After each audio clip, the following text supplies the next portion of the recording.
चलिए आप लोगों को नमस्कार, आदाब, जोहार। आज हम लोग क्लास 10th के चैप्टर नंबर 3 का परिचय वीडियो लाए हैं। परिचय क्लास में हम समझेंगे कि दो चर वाले रैखिक समीकरण क्या है, इसके डिफिनेशन क्या है, फॉर्मूले क्या है। इसके बढ़िया तरह से सभी पार्ट्स को समझ लेंगे, तब जाकर के हम इसका क्लास एक्सरसाइज बनाएंगे। देखिएगा, दो चर वाले रैखिक समीकरण है। दो चर वाले रैखिक समीकरण कितने चर वाले? दो चर। चर जो है इसमें दो रहना चाहिए, ठीक है। और घात कितना रहना चाहिए? घात एक। उसी को बोलते हैं रैखिक।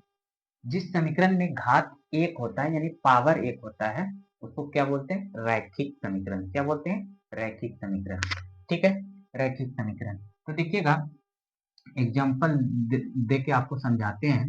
जैसे 5x प्लस 3y माइनस 2 बराबर 0, 3x प्लस 2y प्लस 3 बराबर 0। ये देखिएगा, ये जो समीकरण लिए, यह है रैखिक समीकरण, दो चर वाले रैखिक समीकरण। इस पे पावर क्या है? एक है। इसके पावर कितना है? एक है। तो इसलिए रैखिक समीकरण होगा। इसलिए क्या होगा? रैखिक समीकरण होगा। देखिएगा, दूसरा बात इसमें क्या है? समीकरण युग्म, युग्म पेयर है ना, युग्म। तो ये आप यहाँ पे इस चैप्टर में हम दो समीकरण का युग्म लेंगे। युग्म मतलब जोड़ा। तो ये एक समीकरण हो गया, ये दूसरा समीकरण हो गया। यही आपका युग्म हो गया।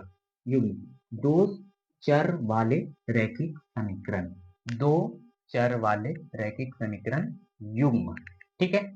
इसका देखिएगा, इसका मानक रूप या व्यापक रूप क्या होता है? व्यापक रूप समझ लीजिएगा क्या होता है। a1x plus b1y plus c1 बराबर 0, a2x b2y प्लस c2 बराबर 0। ये इसका व्यापक रूप है। ये इसका क्या है? व्यापक रूप है। तो ये देखिएगा, व्यापक रूप में क्या है कि x का गुणांक में a1 है, y के गुणांक में b1 है, और ये c1 कोई संख्या है, कांस्टेंट है, ठीक है। यहाँ इसके गुणांक में a2 है और y के गुणांक में b2 है, और यहाँ पे कोई संख्या है। तो इसी का युग्म पढ़ेंगे, इसका व्यापक रूप। इसको आप लोग नोट कीजिएगा, ठीक है, और इसको समझिएगा, ठीक है। ये इसका व्यापक रूप होता है। ये क्या होता है? व्यापक रूप। देखिएगा, ये जो ये जो यहाँ x है, यहाँ पे ये हो गया, ये आपका a1 हो गया। ये क्या है? 5। इसके x के गुणन में क्या है? 5, तो a1 हो गया। और y के गुणक में यहाँ क्या है? 3, तो ये b1 हो गया। और c1 तो कोई संख्या है, ये c1 हो गया, ठीक है। अब देखिएगा, a2 x के गुणांक में क्या है? इसको 3 है, तो यहाँ a2 बोलेंगे।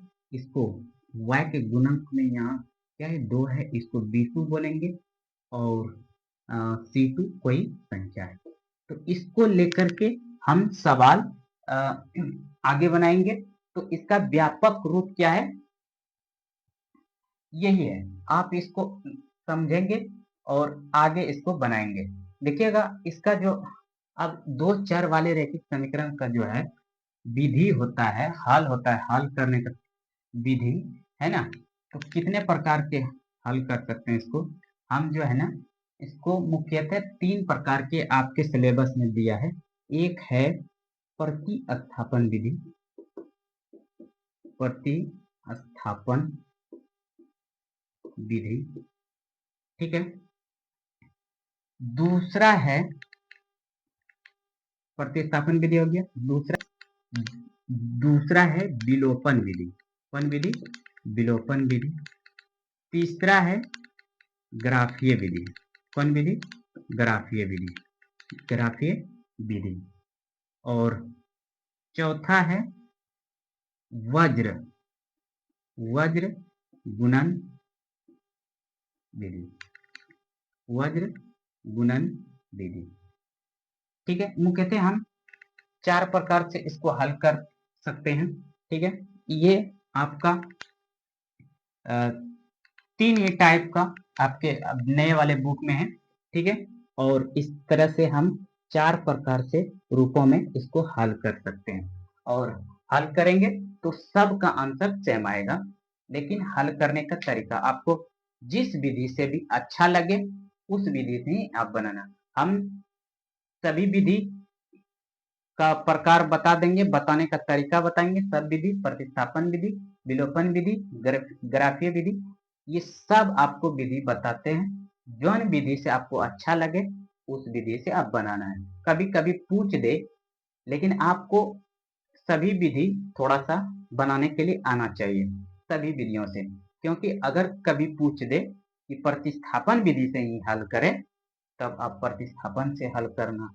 विलोपन से बोले तो विलोपन से हल करना। ग्राफीय विधि से बोले तो ग्राफीय विधि से ही हल करना। ठीक है, जौन विधि आपको अच्छा लगे वही विधि अब बनाना है। हम सब विधि आपको बता देंगे। चलिए हम इस विधि पर ध्यान देते हैं। चलिए इसको थोड़ा सा अनुपातों को समझ लेते हैं। अनुपात जो कि हल करेंगे तो आपका रेखाएं प्रतिच्छेदी, संपाती, समांतर रेखा, केवल एक हल, अपरिमित रूप से अनेक हल कब होता है, इसको थोड़ा समझ लेते हैं। देखिएगा, समीकरण इसमें युग्म तो पढ़िए रहे, समीकरणों का युग्म है ना। आपको 3 एग्जाम्पल के द्वारा समझाया जा रहा है। 3 एग्जाम्पल लिए हैं यहाँ पे भी, एक समीकरण और एक समीकरण, समीकरण युग्म हो गया। 2 समीकरण होने से यहाँ पे 2 समीकरण, यहाँ पे 2 समीकरण। इसका तुलना किए हैं a1 बटे a2, यहाँ पे b1 बटे b2, यहाँ पे c1 बटे c2। आप लोग a1 b1 c1 क्या होता है, a2 b2 c2 क्या होते हैं, अभी तुरंत समझे। तो फिर इसका अनुपात जो रेशियो होता है, ये समीकरण और ये समीकरण का अनुपातों की तुलना, आप इसको समझेंगे। ठीक है, ये देखिएगा कि ये समीकरण है, इसका a1, इसका a1 क्या होता था, जैसे कि ये 3x5y प्लस 3 बराबर 0। तो ये a1 है, ये क्या है b1 है, ये क्या है c1 है। ठीक है, उसी तरह से दूसरा एग्जांपल युग्म है, तो युग्म ही पढ़ रहे हैं। 3 बराबर 0, तो ये जो x में गुणांक है 3, ये b2 है। y के गुणांक में जो 2 है a1 है, सॉरी a1 है, ये क्या है b2 है। y के गुणांक में 2 है, ये b2 है, ये क्या है c2 है। तो उसका हम तुलना करेंगे। देखिएगा, जब a1 बाई a2 यानी कि a का गुणांक लिखेंगे, इसके गुणांक में नहीं कुछ तो 1 है, तो 1, a2 का मान कितना है 4, ठीक है 4, तो 1/4। ठीक है, और b1 बटे b2, यहाँ b1 का मान -2, यहाँ क्या है +4। तो ये क्या हो गया, ये क्या हो गया, ये बराबर ये नहीं हुआ, यानी कि अनुपातों का तुलना। और c1 भी लिख लीजिए, c1 यहाँ 0, c2 क्या -20। तो अनुपातों का तुलना यानी कि ये माइनस, यानी कि 1/4 हुआ, और यहाँ पे b1/b2 -2/4 हुआ, यानी कि a1/a2 बराबर नहीं हुआ b1/b2 के। अगर ऐसा समीकरण युग्म में प्राप्त होता है तो रेखाएं प्रतिच्छेदी होगा। ग्राफीय निरूपण, ग्राफ में अगर इसको निरूपित कीजिएगा तो रेखा क्या करेगा, प्रतिच्छेद करेगा, रेखाएं इसका प्रतिच्छेदी करेगा, यानी कि एक बिंदु पर कहीं काटेगा रेखा को क्या करेगा, काटेगा। और इसका जो हल होगा केवल एक हल होगा, केवल क्या होगा, एक हल होगा, एक मात्र एक हल होगा, यानी कि जहां पर मतलब एक जगह क्रॉस कर रहे हैं, काट रहे हैं, बाइसेक्ट कर रहे हैं, तो एक हल होगा इसका, मात्र एक हल हो गया इसका। बीज गणितीय निरूपण क्या होगा, एक हल होगा। ठीक है, अब दूसरा समीकरण का देख लीजिए, यहाँ पे देखिए 2/4 लिख दिए, इसका b1/b2 3/4। अब देखिए ये बराबर है, ये देखिए कट के ये कट जाएगा ना, 2 एकम 2, 2 दूनी 4, 1/2, यहाँ भी 1/2, तो ये दोनों बराबर आ गया। A1/A2 बराबर है B1/B2, और ये देखिए C1/C2 भी लिखे -9 बटे -18, कट के ये भी 1/2 हो जाएगा। ये तीनों बराबर है, तो तीनों जब बराबर है, A1/A2 बराबर B1/B2 बराबर C1/C2, तो रेखाएं इसका संपाती होगा। इसका जो ग्राफीय निरूपण ग्राफ में आप बनाएंगे, ग्राफ पेपर में, तो रेखा क्या होगा? संपाती। संपाती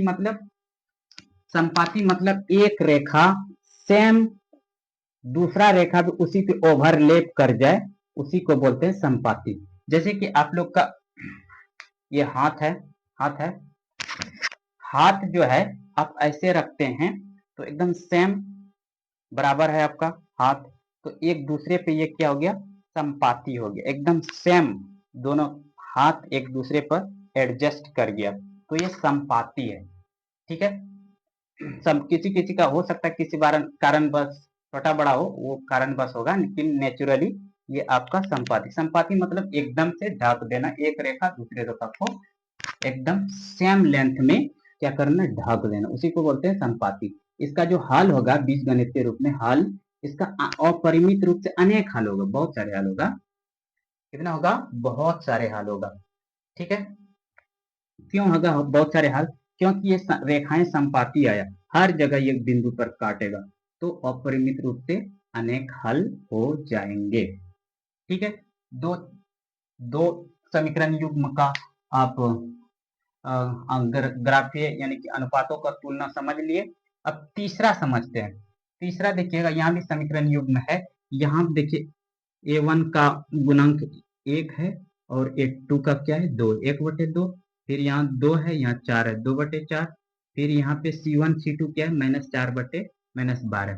तो देखिएगा ये बराबर है ये, लेकिन तीसरा बराबर नहीं है। इसको कटाइएगा, माइनस माइनस कट जाएगा, 4 1 4 है, 4 3 12, 1/3 होगा। लेकिन इसको कटाइएगा तो 1/2 आ जाएगा, 2 1 2 है, 2 2 4, यानी कि 1/2 बराबर 1/2 आ जाएगा। जब कभी भी A1/A2 बराबर हो B1/B2 के और बराबर नहीं हो C1/C2 के, तो इसका जो ग्राफीय निरूपण आप ग्राफ में जब बनाएंगे, ग्राफीय निरूपण होगा समानांतर रेखाएं, समानांतर आएगा। क्या आएगा? समानांतर आएगा। क्या आएगा? समानांतर आएगा। समानांतर मतलब एकदम से एक एक दूसरे का दूरी अनंत तक जा रही हो और कहीं पे एक दूसरे से ना मिले, और ये बीच की दूरी हर जगह क्या होना चाहिए? बराबर होना चाहिए, इसी को बोलते हैं समानांतर रेखाएं। इसका हल जो है ना बीजगणितीय रूप में कोई भी हल नहीं आएगा, क्योंकि ये समांतर एक दूसरे से कोई लेना देना ही नहीं हुआ, तो कोई भी हल नहीं आएगा। इसका बीजगणितीय निरूपण जब करेंगे तो इसमें कोई हल नहीं होगा। तो इसमें एक हल है, तो ये भी एक संगत है, ये संगत होगा। ठीक है, ये भी संगत होगा, इसका संगत हल होगा। ठीक है, लेकिन ये क्या होगा? असंगत होगा। क्या होगा? असंगत। ये संगत, ये भी संगत, ये क्या होगा? असंगत। तो आप तीनों अनुपातों को बढ़िया से समझ गए हैं, और आप इसको थोड़े सा नोट करके आप तीनों अनुपात को थोड़ा सा आप रिवीजन कर लेंगे, बहुत आसानी तरीके से आपको समझा दिए गए। अब जो हम एक्सरसाइज बनाएंगे तो खटाखट आपका बनते चलेगा, कहीं भी कोई दिक्कत नहीं होगा, कोई भी समस्या नहीं होगा। ठीक है, अब चलिए आप लोगों को एक्सरसाइज 3.1 पढ़ाएंगे, जो कि बहुत आसान तरीके से आपको समझ में आ जाएगा। आप स्क्रीनशॉट इसका लीजिए और नोट कीजिए, कॉपी में लिख करके इसको थोड़ा सा एक दो बार रिवीजन कर दीजिए। अगर आप यूट्यूब पे पहली बार विजिट कर रहे हैं तो थोड़ा चैनल को सब्सक्राइब कर लीजिए और थोड़ा शेयर वेयर भी कर दीजिए नीडी पर्सन को, जो जरूरत हो, जो पढ़ लिख रहे हो, तो थोड़ा सा आसान और सरल शब्दों में समझने के लिए आप उसको सब्सक्राइब करने के लिए शेयर कर दीजिएगा। ठीक है, धन्यवाद। फिर एक्सरसाइज लेके आते हैं। नमस्कार।